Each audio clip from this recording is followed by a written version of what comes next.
Le Lot poursuit sa course à travers la Lozère. 30 km après sa source, le voici à Mende. Son cours est encore petit, le Lot n'a pas pris toute son amplitude. Pourtant, il permet l'installation de premiers habitants à proximité. Nous sommes au IVe siècle. La ville va ensuite se développer autour de la rivière jusqu'à devenir la capitale du Gévaudan.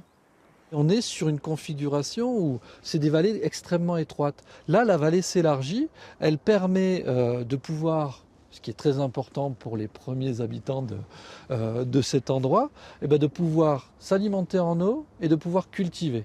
Donc la survie, puisque c'est ce qu'on souhaite d'abord, c'est manger, est assurée. Franck Solaire est guide conférencier.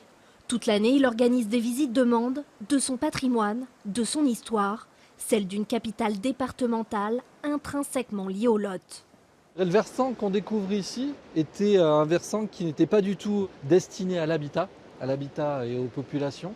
C'était vraiment un versant qui était destiné à la culture. Alors à Mende, on cultivait sur ce versant-là la vigne et le safran. Alors safran, ça peut paraître un petit peu bizarre, mais en fait, l'industrie textile était très importante à Mende. Une industrie textile qui a fait la richesse de la ville au Xe siècle, grâce notamment aux élevages de moutons sur les causes avoisinants.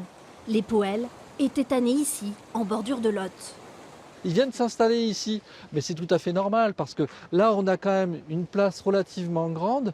La tannerie a besoin de place parce que c'est des cuves où on fait tremper les pots, où il y a des bains, beaucoup de bains. On a besoin de beaucoup d'eau. Là c'est idéal.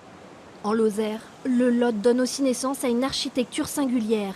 Le long des rives, à Mende comme à Chanac, on croise ces toitures en forme de bateaux renversés, appelées aussi toitures à la Philibert, construites à partir des peupliers qui autrefois peuplaient massivement ces rives.